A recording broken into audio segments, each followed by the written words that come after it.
In the old days, a lot of the time, little kids were buried with their favorite toy.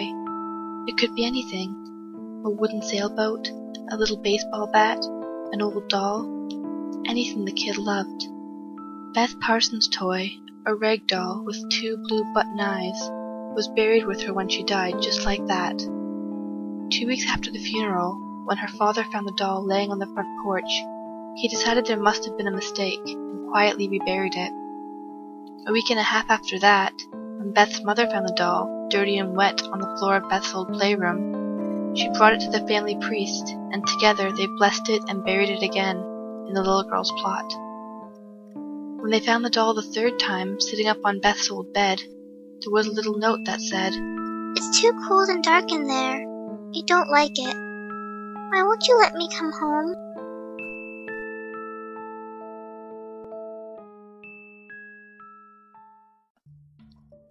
If you are the type of person who eats out regularly, one day, a stranger might join you at the table.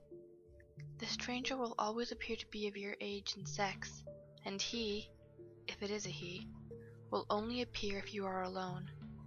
No matter what style of restaurant it is, he will be carrying his own plate of food.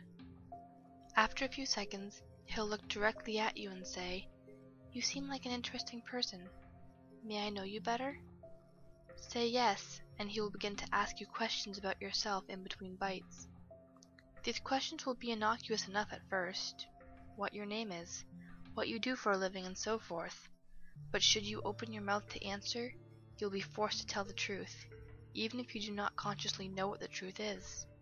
Remain silent, and the stranger will scowl at you, pick up his plate, and leave.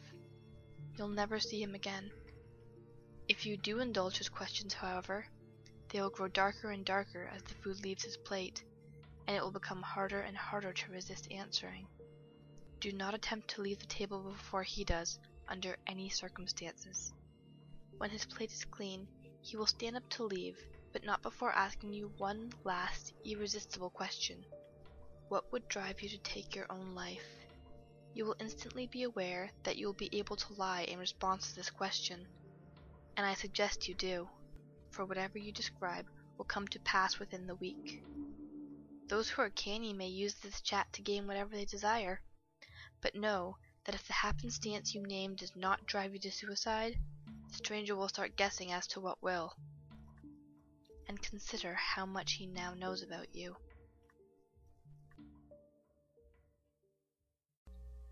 When you are admitted to a hospital, they place on your wrist a white wristband with your name on it. But there are different colored wristbands, which symbolize other things. The red wristbands are placed on dead people. There was one surgeon who worked on a night shift in a school hospital. He had just finished an operation and was on his way down to the basement. He entered the elevator, and there was just one other person there. He casually chatted with the woman while the elevator descended. When the elevator door opened, another woman was about to enter when the doctor slammed the close button and punched the button to the highest floor. Surprised, the woman reprimanded the doctor for being rude and asked why he did not let the other woman in. The doctor said, "That was the woman I just operated on. She died while I was doing the operation. Didn't you see the red wristband she was wearing?" The woman smiled, raised her arm, and said, "Something like this?"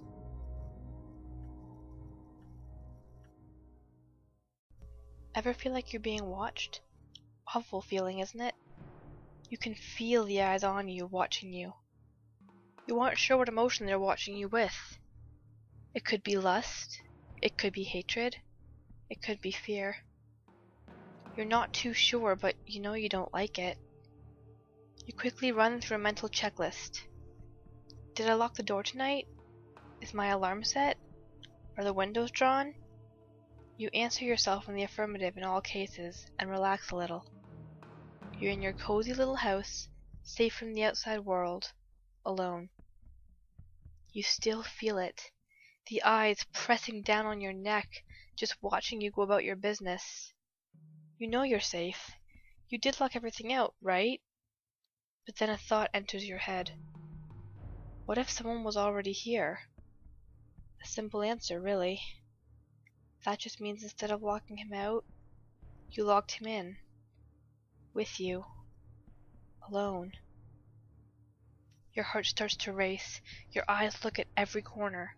Every little subtle movement in the corner of your eye is a potential stalker, and you know he won't be happy if you ruin his evening. He's very apt to ruin yours if you do. You finally run to your room, your heart pounding against your chest. You lock your bedroom door, not having learned your lesson about locks. So you sit here, in your room, sitting nervously on that oh-so-comfy bed of yours, alone. You're still not content. You check every brightly lit corner. Under your bed is proven clear at least a dozen times, and you know your closet is empty.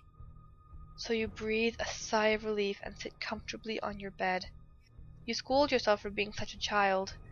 You go and wash up for the night, and make yourself comfortable. Partially to mock your fear this evening, you sleep extra light tonight. You finally convince yourself to turn off the lights, and slip comfortably into your bed.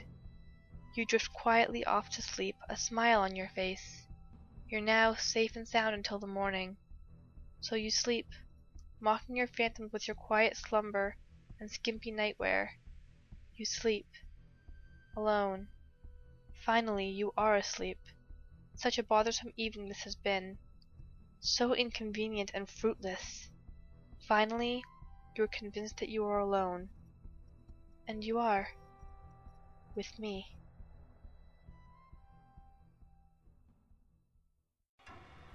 He's in the house. I can hear him moving around downstairs. I can't remember when I first heard him trying to get in, but it feels like I've been hiding in this closet for hours. I can't stop shaking. At least I managed to grab a knife from the kitchen while I had the chance. He's coming. Dear God, he's climbing the stairs. This is it. I can't stop shaking. He's sure to find me here. I can see the headlines now. Man murdered in his own home. Maniac tortures and mutilates innocent victim. Bloodbath, massacre, slaughter. He's on the landing. He must be just outside the bedroom.